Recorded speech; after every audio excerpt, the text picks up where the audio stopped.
344वां अध्याय अलंकारों का निरूपम। अग्निदेव कहते वशिष्ठ अर्थों में अलंकार अर्थालंकार कहा जाता है। उसके बिना शब्द सौंदर्य को भी मन को आकर्षित नहीं करता।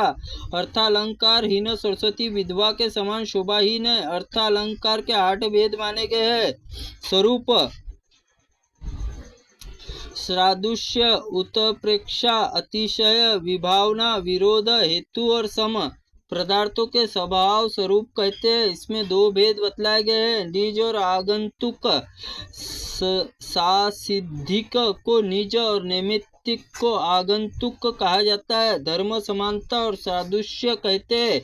यह उपमा, रूपक और सहयोक्ति तथा अर्थात न्यास के भेद 4 प्रकार होता है, जिसमें भेद और सामर्थ्य धर्म के साथ उपमान एवं उपमेय की सत्ता और उपमा को कहते हैं, क्योंकि यति चिद विवक्षित सारूप्य आश्रय लेकर लोक यात्रा प्रवृत्त होती है। प्रतियोगी के समस्त असमस्त होने की उपमा 2 प्रकार की मानी गई है, ससमासा एवं असमासा। घव इन शाम इन पदों में समास के कारण वाचक शब्दों में लुप्त होने के ससमासा उपमा कही गई है। भिन्न प्रकार की उपमा असमासा है और उपमा घोतक इवादी पद में कहीं उपमेय कहीं दोनों विरह में समासा उपमा 3 भेद होते हैं। इसी प्रकार असमासा के उपमा के 3 भेद है और विशेषण युक्त से होने पर उपमा 18 भेद होते हैं, जिसके साधारण धर्म कथन ज्ञान होता है। उपमा भेद विशेष धर्म या वस्तु की प्रधानता और कारण धर्मोपमा एवं वस्तुपमा कहा जाता है, जिसमें उपमा उपमान और उपमेय प्रसिद्ध अनुसार परस्पर तुल्य उपमा दी जाती है। परस्पर उपमा होती है। प्रसिद्ध विपरीत उपमान को उपमेय विषमता उपमा दी जाती है। विपरीत तोपमा कहलाती है। उपमा जहाँ एक वस्तु ही उपमा देकर उपमानों के परिवर्तन निराकरण किया जाता है, वही नियमोपमा होती है। यदि उपमेय गुणादि धर्म के अन्य उपमानों के अनुवृत्ति हो तो उसमें अनियमोपमा कहते हैं। एक से भिन्न धर्मों के बाहुल्य कीर्तन होने से समुच्चयोपमा होती है। अनेक धर्मों से समानता होने पर उपमान उपमेय की विलक्षणता विविक्षित होकर इसके कारण अतिरिक्त तत्व को कथन होता है। व्यक्तिरेकोपमा कहते हैं। बहुसंख्य सुदर्श उपमानों की उपमा दी जाए तो बहुपमा माना गया है और इसमें से प्रत्येक उपमान को भिन्न भिन्न साधारण धर्मों से युक्त मालोपमा कहा गया। उपमेय उपमान विकार बतलाकर तुलना की जाए तो विक्रियोपमा होती है। यदि कवि उपमान से किसी वैशिष्ट जो तीनों लोकों में असंभव हो तो आरोप करके उसमें द्वारा उपमा देता है, जो अभूतोपमा कही जाती है। उपमान को जो आरोपित करते हैं उसमें अभिन्न रूप में उपमेय कीर्तन होता है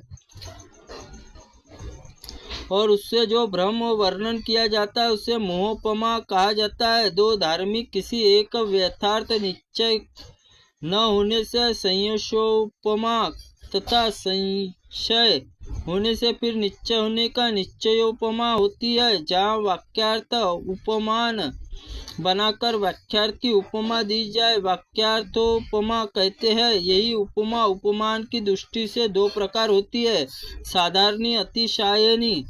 एक उपमेय और दूसरे से उपमान हो, अर्थात दोनों एक दूसरे से उपमान उपमेय कहे गए हैं, उसे अन्योपमा कहते हैं। इसी प्रकार उत्तरोर्ध कर्म से चलता जाए तो उसको गमनोपमा कहा जाता है। इसके सिवा उपमा के तौर पर बाज भेद होते हैं, प्रशस्त, निंदा, कल्पिता, सुदर्शिति किंचित सुदर्शिची गुणों के समान देखकर उपमेय जो तत्व उपमान रूपी से अभेदन प्रतिपादित होता है उसे रूपक मानते हैं, अथवा भेद तिरोहित होने पर उपमा रूपक दी जाती है। तुल्य धर्म से युक्त दो पदार्थ एक साथ रहने से वर्णन सहोक्ति कहा गया जाता है।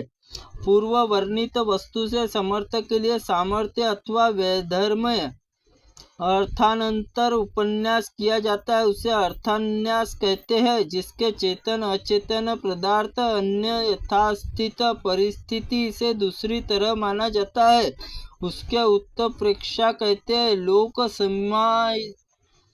सीमातीत वस्तु धर्म कीर्तन अतिशलायंकार कहते हैं। संभव और असंभव भेद दो प्रकार का माना जाता है, जिसमें विशेष्य दर्शन के गुण जाति क्रियादि विकलता का प्रदर्शन अनपक्षता का प्रकाशन हो उसमें विशेषित कहा जाता है। जिस प्रसिद्ध हेतु व्यावृत्ति पूर्वक अर्थात उसका अभाव दिखाई देते हैं। किसी कारण उद्भावना की जाए तो स्वाभाविकता स्वीकार की जाए तो अर्थात बिना किसी कारण के स्वाभाविक रूप से कार्य उत्पत्ति माना जाए तो विभावना कहते हैं। परस्पर असंगत पदार्थों की युक्ति द्वारा विरोध पूर्वक संगतिकरण किया जाए तो विरोधा अहंकार भी होता है।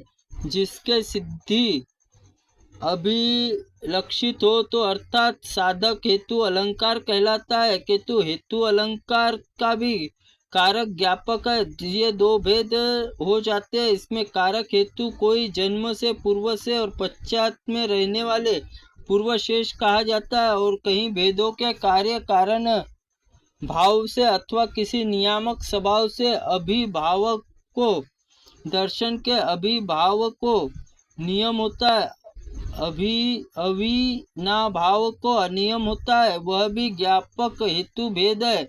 नदी पुर आदि दर्शन ज्ञापक का उदाहरण है।